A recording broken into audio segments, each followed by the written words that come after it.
Welcome to episode number 205 of the Beyond Social Media Show, the podcast for all you marketing, advertising, public relations, and communications professionals. We are recording live on YouTube on August 12, 2017. October. It's October. August. Why did I say August? It's October. I'm behind. We're missing summer. Sorry, October 12, 2017. This week's topics include Zuck's VR PR, GIF ads, crowdfunding a cause, Lego-fied resume, live streamed BuzzFeed, your bias is, denial guide, Siri, can we talk?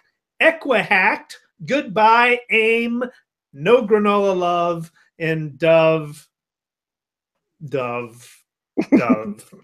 But we started off with best story of the week. BL has the honors as always. BL, was the best story of the week? Well, I think Mark Zuckerberg's attempt to get everybody to love virtual reality was fun.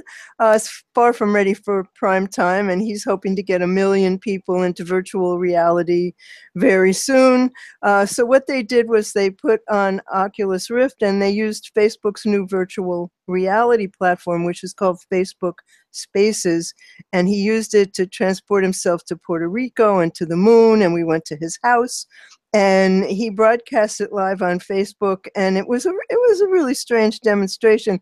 And at one point he had I can't remember who he was actually talking to, but he was talking to their VR chief, whose name is Rachel Franklin, and he had his dog there, and he had his virtual reality dog, and then they took the camera to the real dog, and the dog was giant size, and they were little, and in virtual reality they didn't have any legs, they were only from the waist up. It was very weird, and it'll be weird to watch it in any serious situation for a while now. But he says VR is stronger than video chat, and I simply don't think so, because in video chat you're looking at the person and they are a real person. But he was saying that this would make it possible to see the surroundings of the person, and that's all true, but it's a long way from where we need to go. So he was documenting the aftermath of Hurricane Maria. He had the opportunity to talk about what Facebook is doing to aid in the relief in Puerto Rico. It was pretty strange to watch the whole thing, because he was represented by this floating cartoon character. And so Spaces was released by Facebook in April, and they debuted the platform about a year ago at an Oculus Connect conference, and the live stream comes just before the 4th annual Oculus conference, which kicks off Wednesday. So we'll find out more. There's more to come. It's the beginning. It's really, really early in the technology, and we're a long way from everybody being there. But someday. Yeah, I probably would have advised him not to do it. It kind of feels like he's taking advantage of a disaster to promote his product. So yeah, I agree. It was a bad feel. So. Yeah, I agree. It was a PR thing for VR, and yeah. It was not. So this is pretty awesome. I have used Giffy quite a bit. We've talked about Giffy on the show before, but Fast Company's Nicole Laporte has a very long piece on Giffy that is a lot I didn't know about it. So animated GIFs have obviously become a cultural currency. I use them to express emotions in Twitter chats when I'm watching my Vikings on TV, to chat with and commiserate with fellow Vikings fans during games. I use them to express emotion within blog posts. I read football bloggers who use Giphies to illustrate individual plays and talk about how play played out during a football game. My colleagues at work use them in email chains all the time. So they're obviously something that people use, especially to express emotion and reactions to things. So the website Giffy.com has capitalized on that behavior. They have 300 million people see a GIF from Giffy every single day. That's triple its total since just December of 2016. They share more than 2 billion GIFs a day across Giffy and the platforms that it's embedded in. So that includes Facebook, Twitter, Tinder, iMessage, Slack, and even Zendesk. Leading up to, and this is an example of how they take advantage of what's going on in the culture. Leading up to the season premiere of the first season of Broad City, Giffy's editorial team broke down almost every line and moment from the show's previous seasons and made them available to users. So fans of the show can get pretty much anything that were in previous seasons and use them in their online conversations about the show. Giffy did the same thing with the Oscars and made GIFs that could go all the way back. They're working with Academy of Motion Picture Arts and Sciences and made GIFs that go all the way back to 1937. They live GIF things like the Emmys and Game of Thrones premiere. So they're creating a habit in people to go to Giffy when there's a huge event that everybody's paying attention to as that event is unfolding. The company says they're prepared for long-time growth, and the next phase of it is they're going to unfold Giffy ad products and measurement tools over the next 12 months. Their CEO is Alex Chung. He says everyone is moving to the 6-second ad format. YouTube has done it. Facebook is doing it. We've owned that format for years. We have all the tools to make it. We have the largest distribution of that 6-second content anywhere in the world, across mobile, desktop, anywhere. Giffy currently offers view counts and GIF, where a GIF travels, so where it went from Facebook to Twitter to iMessage. But brands obviously are mostly in the dark about what their GIFs are doing, and they're accustomed to using platforms like Facebook and Twitter that have really sophisticated micro-targeting ad platforms, and the analytics go along with it. But Chung says they'll be putting a lot of different technologies around tracking for their partners, and it will be comparable to what Facebook and everybody else has. Last year, the ad agency CP+B created a campaign for Hotels.com in which Captain Obvious, their spokesperson, runs for president. They put the character Captain Obvious in front of a plain white screen and or background, and created a bunch of reaction shots of him, from sarcastic saying okay to enthusiastic raise the roof. They posted it on Giffy, and the goal was for the GIFs to be used in social media discussions around the actual election. They posted 40 of the GIFs of Captain Obvious, and they have been viewed by more than 150 million times. And then there's a quote by James Poulter, who's the senior global social media manager at Lego, and he says, in the same way that we learn massive amounts from Google search and what people are searching for on YouTube, how people use Giffy is an expression of their intent for Lego as a brand. I'd really be surprised if people are searching for Lego when they send a Lego GIF, of which there's nearly 5,000. They're probably searching for happy or sad or LOL or some kind of reaction. What we want to do is make sure that we show up with the funniest or best or most humorous, the coolest content in that context. So if you think about that, as you're using GIF, and a lot of people do use GIF for promotional purposes, optimizing it for the emotional context rather than the brand searches is a way to get your stuff found. But I just found this a fascinating article on Giffy that I didn't realize was such a big deal. I mean, GIFs are, but I didn't realize Giffy was that big. Imagine if they got a penny every time somebody used one. Exactly, right. I mean, I use them all the time. It's such a great platform. But it's very smart. The guy, the CEO, is cutting deals with Hollywood, basically, and it's a win-win. He does all the work. He gets micro content from the out there that people are going to use.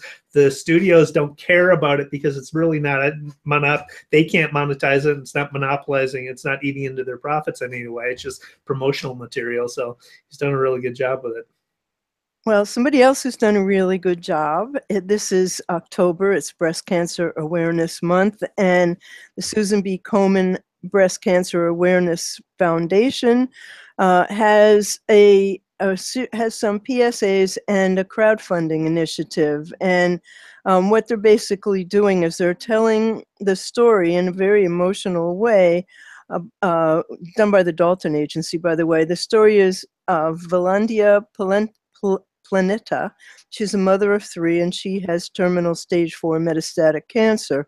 And in the 2 spots that I saw, she's talking about the letters that she's written to her children for them to open at pivotal moments in their lives, like when they graduate from high school or they become a mother or a father.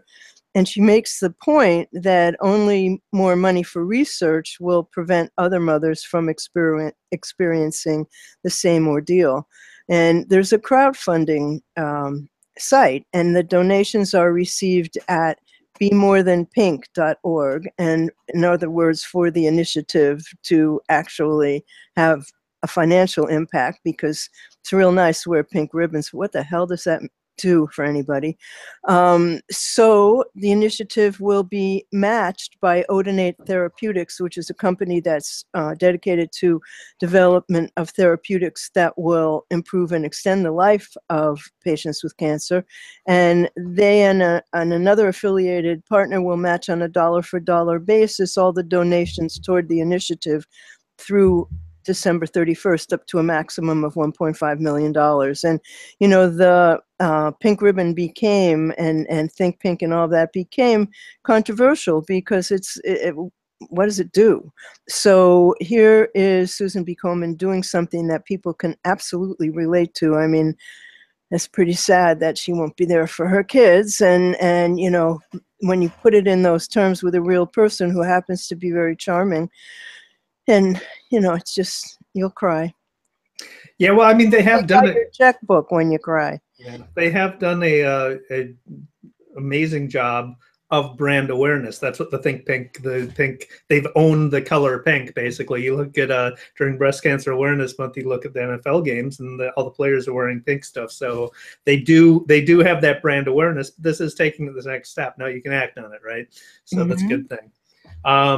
This is a wonderful story. This is by a story from My Modern Met by Emma Taggart, who discusses an artist named Andy Morris. He's a 34-year-old University of South Wales design graduate who needed a job. So he got creative in his job hunt by producing a miniature version of himself made from Legos. So his Lego mini-me wears a flat cap, has a red bomber jacket, holds a laptop in one hand with a custom printed resume in the other with his name actually on the top of it. And it even features his stubbly beard. So on the reverse, he created packaging for it. Not just a little mini version of himself in Legos, but actual packaging around it. On the front, it has his name and his age and some vital stats, and you can see the little mini Lego version of himself in the package. You flip it over on the reverse side, and the package contains his cover letter and contact details. He spent 2 months collecting the Lego pieces for the figure. He has enough to send to 100 potential new employees, but with all the creativity and publicity, he's probably already got his dream job by now.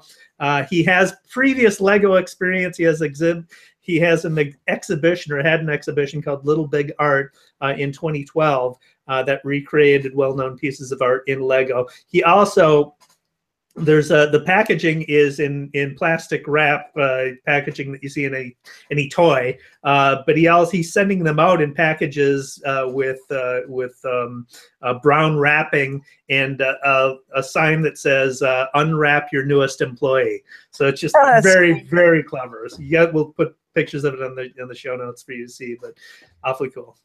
That's really great.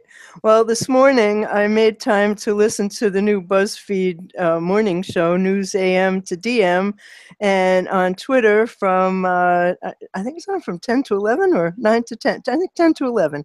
And it's a talk show, like it's an interesting evolution of live streaming. I would have liked more actual news. Maybe I missed that part of the show. I don't know. The host mentioned that he graduated from high school in 2004, so it definitely skews young. There was an ad. There were several ads for Twitter, and one said, "Add your voice to the conversation, reply," and it showed you how to reply to a tweet. And another one suggesting that you create moments to tell a story with tweets. And you know, moments really have not taken off for people don't understand how to do them, so they need to promote them. But you really can tell a story with moments, and I've done many of them for clients to, just gather information as it comes. It's an interesting way of using Twitter. And there were ads for Wendy's and Toyota, and they're on every day. And what I liked the most, Dave, was they couldn't pronounce anybody's names either. We're not alone. Like, well, I think it's Erickson, It was funny. It really was. I was laughing at that one. But, they have a way to go, but it's a fascinating thing. And because you can talk about it as it happens, and everybody did. So clearly there were a lot of people listening, and it was worth listening to in the background while you did things. And I'd go over, look at it once in a while. There wasn't all that much visually going on, but I think it will evolve. It's BuzzFeed. They're pretty smart. Yeah. Well, that's cool. I'll have to check it out, definitely. Another cool thing, this is from a Life Hacker article by Patrick Allen, who talks about Jesse Richardson, a guy who has developed a website to help us understand our own cognitive biases. So we all bring our own biases to our thinking, and he's on a mission to help us clean that up and think more creatively and critically and objectively. So he's created this website called bias.is. Bias is it's your bias.is. Your bias is, and it lists and explains 24 common biases. 3 of which are bias standard effect. This is, you presume someone else is going to do something in emergency situations, so you don't do anything. Anchoring, the first thing that you judge influences your judgment of all that follows. And sunken cost fallacy, you irrationally cling to things that have already cost you something. So you've already invested in something. You're going to stick with that thing because of that investment, even if it's failing. So emotional or object wise? Either. Okay. Yeah. You can download a poster. We'll have it out the show notes, so you can check it out on beyondsocialmediashow.com/205. But the poster includes all 24, and you can put it in your office or next to your desk to remind you of your own biases when you're making decisions. The site is actually a companion to another site that he has called yourlogicalfallacyis.com. And that treats logical fallacies in the same way. So it's very good. It's good to keep that stuff in mind when you're making decisions, because we all do it. A lot of the times I run into people who say, well, I don't use Twitter, so nobody else uses Twitter, so we're not going to use Twitter. So, that's another cognitive Isn't that bias. where people talk about what they have for lunch? So I don't have any more good news. Do you? I have one more. Okay. Neiman Labs, Ricardo Bilton writes about the Electronic Frontier Foundation that has relaunched its guide for how to protect yourself against denial of service and distributed denial of service attacks. So this denial of service attacks are when somebody creates a bot that sends a bunch of traffic to a specific website in order to overload the servers with traffic and knock down that website. A distributed denial of service is when somebody installs malware on a bunch of different computers and uses all those computers as robots to attack a specific site and bring it down. So this often happens. It happens especially with high-profile sites, but also news sites that are reporting things that people don't like. So this is intended for actual news organizations, specifically small news organizations who may not have the resources to hire a high-profile security firm to do this for them. But it's applicable to anybody. The guide explains how to build threat models, how to back up and mirror your sites, and which companies offer services you might need. So among the recommendations, all the sites that are worried about security create their own threat evaluation model, which helps them give a better idea of where attacks might come from. So think about, what the character of your site is, what you publish, and who might not like that and want to take your site as a result. What those threats could look like, and then those questions can lead you to more cost-effective defenses. And then also consider backing up and mirroring your site. So no anti-denial of service will be completely effective, so making backups is essential. And the EEF guide also recommends that sites create static mirror sites so that if your site goes down, users can go to another site that's a replica of it, and you'll still be up and running in some fashion. Very good advice. Apropos that, talking about attacks, we all got Equifucked again today because there was yet another attack on Equifax. And it wasn't Equifax who discovered it, oddly enough. It was an independent security analyst whose name is Randy Abrams, and he alerted them that the hack was underway. So even after the biggest hack in history, they're still getting hacked and not knowing about it. Why are they still in business? I mean, it's just, anyway, for several hours yesterday and early this morning, the site was maliciously manipulated again. This time it was with fraudulent Adobe Flash updates. That happens a lot, by the way, which when clicked infected visitors' computers with adware that was detected by only 3 of the 65 antivirus providers. Put that in your pipe and smoke it. And Randy Abrams just happened to visit the site on Wednesday evening to check what he said was false information he had just found on his credit report. And eventually his browser opened to a page on the domain hxxp//center Bluray, BLURAY.info, that had an update for Flash. And he tried anyway to go away and come back later. And to his amazement, he encountered the same links on 3 subsequent visits. It redirected the browser to at least 4 different domains before finally opening the Flash download at the same Center Blu-ray info page.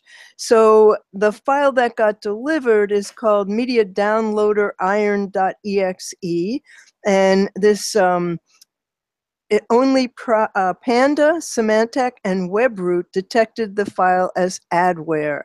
Malware analysis from Payload Security says the code is highly obfuscated and takes pains to conceal itself from reverse engineering. Malwarebytes flagged the site as one that pushes malware, and ESET and Avira provided similar malware warnings. You want one of those on your computer. And so Equifax said, we're aware of the situation identified on Equifax.com in the credit report assistance link. We're aware of it. That's what their spokesman, Wyatt Jeffries, said in an email to Reuters.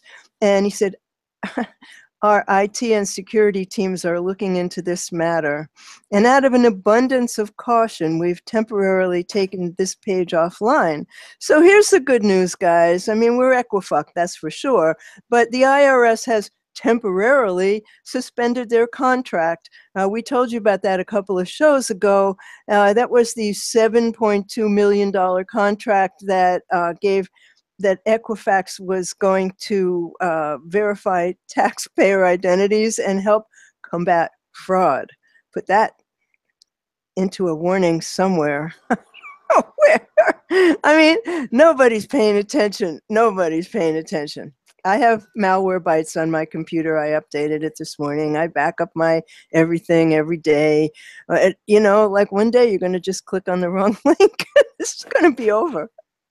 Well, it's probably a matter of time before Equifax closes shop. Why are they in business anymore? I mean, look how many people they've screwed.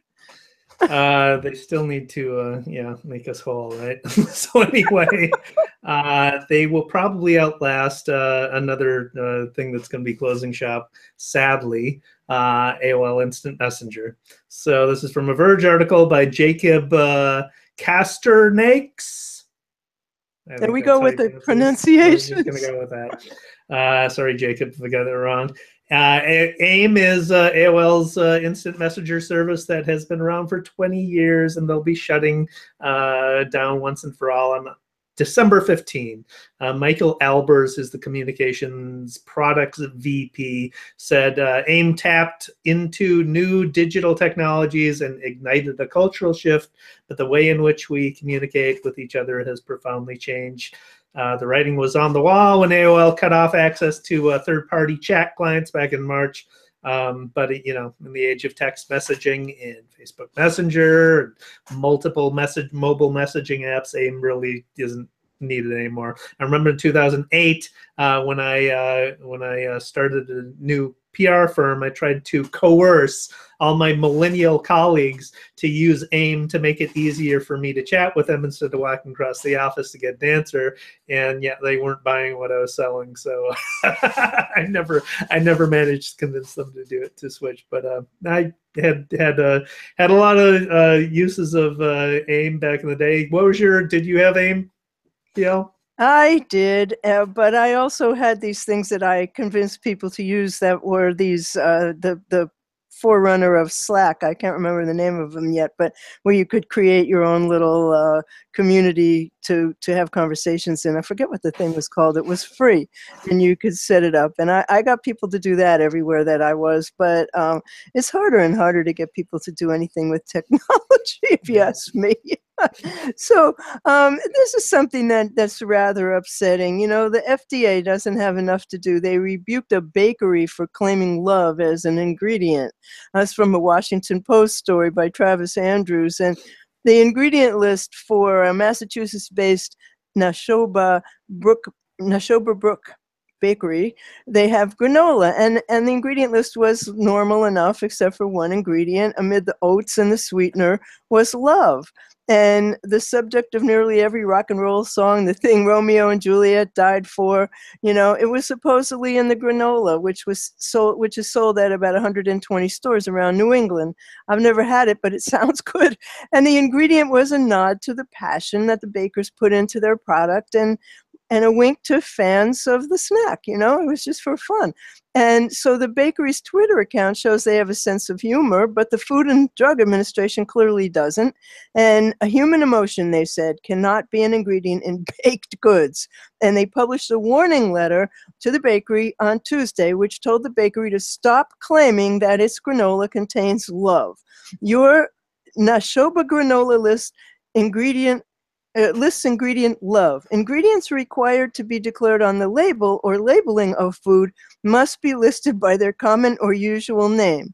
Love is not a common or usual name for an ingredient and is considered to be intervening material because it is not part of the common or usual name of the ingredient. So they have to take that out of their list of ingredients, which I think is very sad. I would want to have something that had love in it, wouldn't you? Yeah, I don't know. I've never tasted love, so I'm not quite sure. But but I think what the FDA did was actually it was very, very helpful to this bakery, because look at all the publicity they're getting. Right, exactly. Right. How would they have gotten all that publicity? Did they publish the letter? I assume of course they did, and yeah. we will too. You know, I mean, it was just, you know, just nobody. I mean, we all need a little love right now, and so if it's in your cereal, what could people? No love for you. No love in your granola. No granola for you. So they were being the granola Nazis, you know, not the soup Nazis. So that was, you know, that was sort of sad. But this one is sort of, you just shake your head and you go, like, at the meeting where Dove approved their really racially insensitive Facebook ad, who was the marketing person who said, what a good idea, let's run with that? So what happened was that they ran an ad in, and critics called it racist. And when you look at it, personally, I just would love to have been a fly on the wall in that meeting, because it was a ham-handed idea. It showed a black woman removing her brown shirt to reveal a white woman wearing a lighter colored shirt.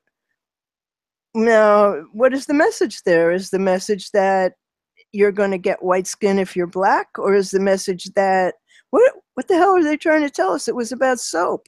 So they posted an apology on Facebook and Twitter, and they said the ad missed the mark in representing women of color thoughtfully. We deeply regret the offense it caused. Missed the mark. Is that all you can say? So, you know, it was racist because it transformed a black woman into a white woman, suggesting, since it was for soap, that black skin is dirty and white skin is clean. So this prompted the hashtag Done with Dove. And, you know, a clean body is not necessarily a white body. Black bodies are not systematically dirty, is what Abigail Sewell, a sociology professor at Emory University in Atlanta, said on Facebook.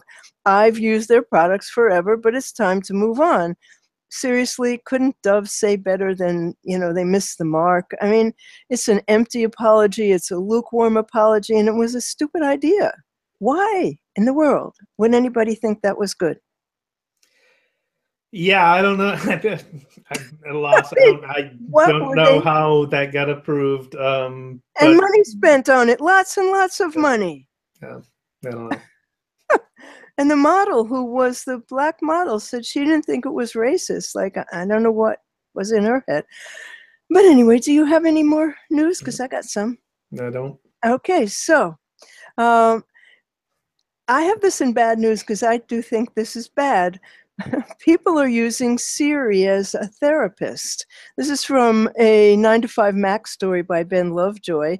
And, you know, maybe you've stumped Siri before. You've asked her, what's the meaning of life? Or, you know, how can I be happier? And she'll say, you know, I can't really help you with that.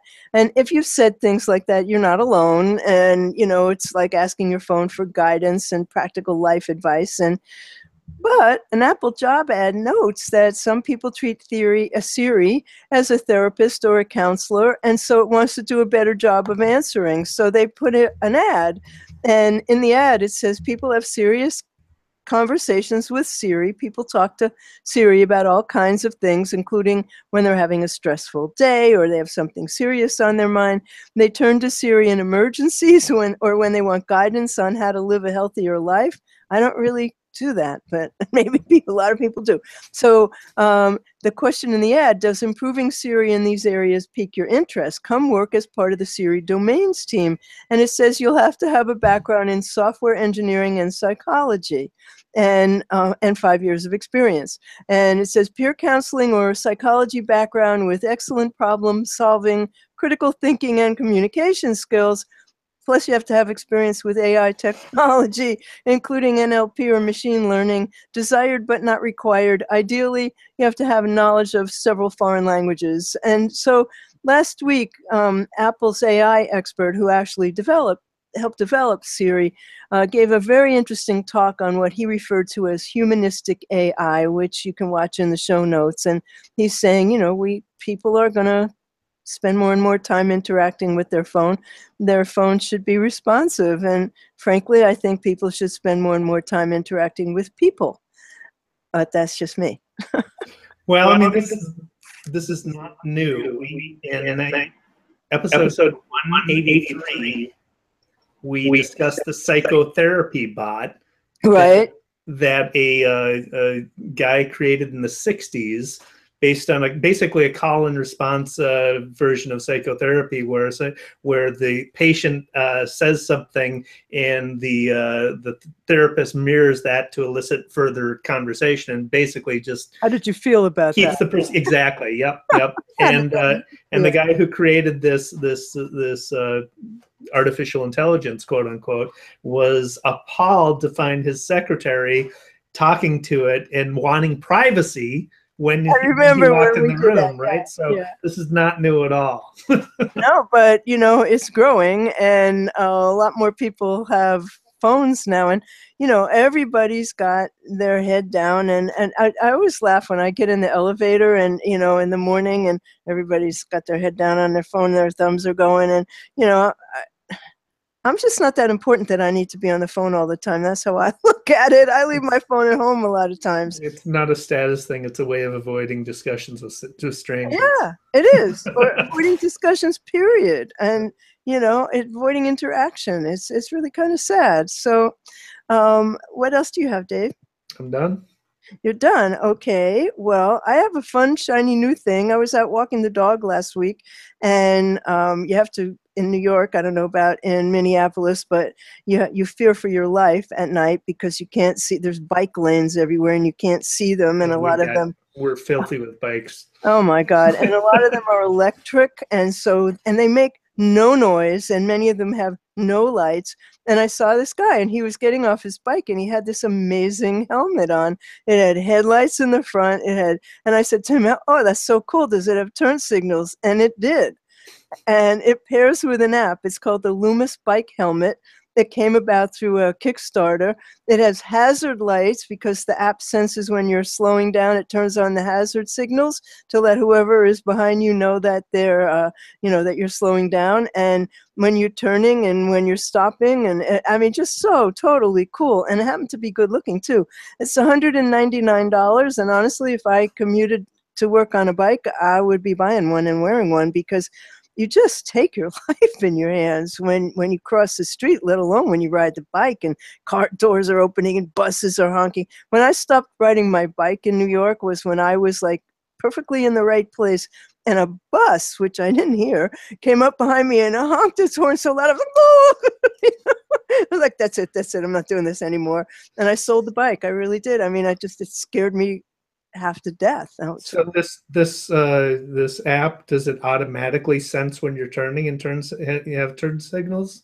I'm not exactly sure That's how what that it should works. do, and it should be standard issue for any bicyclist, because Oh, yeah. I have a problem with bicyclists. They routinely break the traffic laws and if I hit them, it's on me. It's not on them. Exactly. It Yeah. is. And, plus you kill them half the time. So, Yep. I mean, this is not a good thing. Right. So that I think that's it's called Loomis, Lumos, and I think everybody should rush out and get one right now. Absolutely. Because what a great thing. Yeah.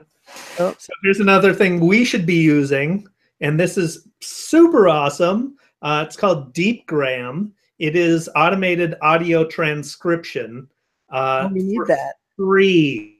Yeah, we need that. Free. So what you do is you upload a MP3 file to it, or give it a URL to a YouTube video, and it will suck out the contents and do audio transcription automatically in probably, I think I did one of our episodes, a 35, maybe 45-minute long episode, and it had it transcribed in 3 minutes.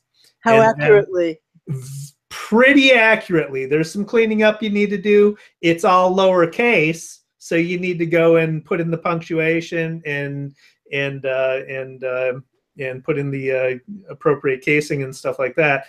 When you go, you can edit within it. So once it's done processing, it gives you the play. You can listen to it and watch the cursor move to the words as it's going through the thing, and then you can edit it and save it and change your transcript that way. So all within the tool you can do that. It's all free. So I mean, even though it's not 100% accurate, it is, I'd say, from my first experience with it, 85% accurate, and it's a lot better than having to go through it and transcribe something manually. Oh, that's for sure. And they're giving it for free because they want the data. They want they want a big set of audio data to train their algorithm on, right? And so when you go in and you use the editor and fix things up, it's going to learn what it messed up on, and so it's good. It's real good. I'm going to try that. I'm going to use it. We could use it for the show notes. We could.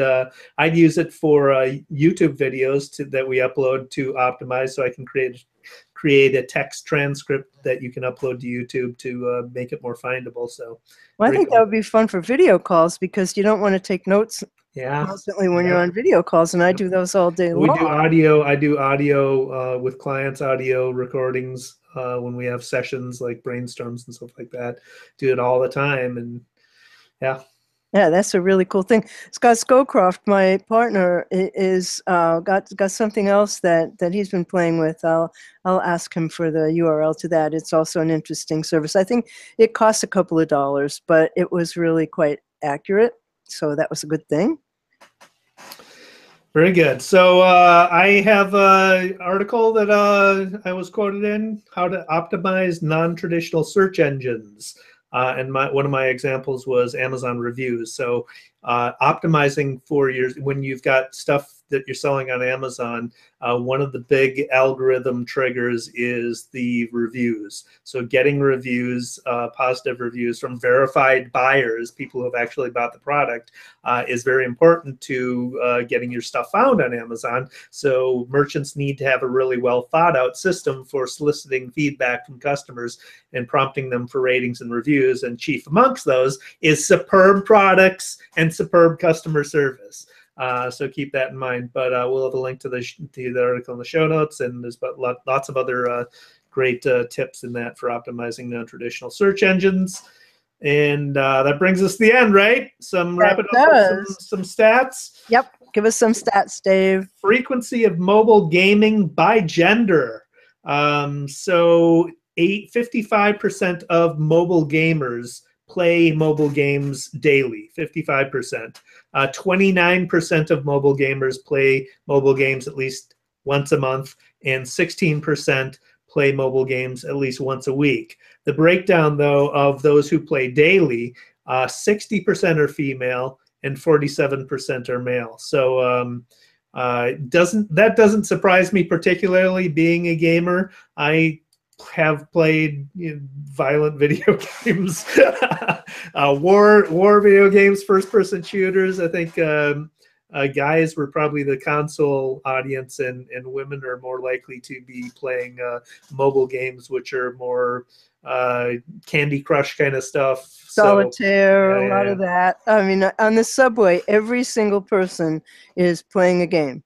You know, and they're mostly playing Candy Crush or Solitaire, but it's men and women for sure. You know, the only game I ever really liked was Simon's Cat, where you had to play the notes on the piano that he was playing, and then he made faces at you. I used to play that. I didn't even know there was a game for Simon's Cat. Well, there you go. See? Oh, very good. So one more thing, to Simon's Cat, I came across, we'll talk about this in next week's episode, but I came across a story of a game based around Jane Austen novels. The game is basically a role-playing game where you are set in the universe of Jane Austen, and you have to abide by all the societal rules in order to advance in the game. It's very what a fun idea that is. I like that a lot. So another thing that I came upon this week is the auditions being open for the next Doo-Wop Star, which is a PBS show that's going to be on in March of 2018. So if you are in a doo-wop group, take a look at doowopstar.com, and auditions are open till November 10th. And it's a chance to be on a national audience with your music. Very cool. That brings us to the end of episode 205 of the Beyond Social Media Show. And you will find the show at beyondsocialmediashow.com/205. I am BL Ochman. On Twitter, I am at What's Next. I blog at What's Next blog. I'm What's Next blog on YouTube. My website is blochman.com. Dave Erickson is D Erickson on Twitter. He blogs at estrategyblog.com and creativepr.com/blog, which I recommend to you highly. And he has a YouTube channel called eStrategy. The show, again, beyondsocialmediashow.com. We're on YouTube. We are on Twitter as BS Media Show. We would love for you to subscribe to the podcast on iTunes and hopefully give us a review. That would be really great. We're also on Stitcher. We're on iHeartRadio. We're on Google Play. But iTunes is where we would really appreciate you subscribing. And we will be back next week, same time, 9 p.m. special time, Thursday night. And we thank you for being here tonight. Thanks for watching.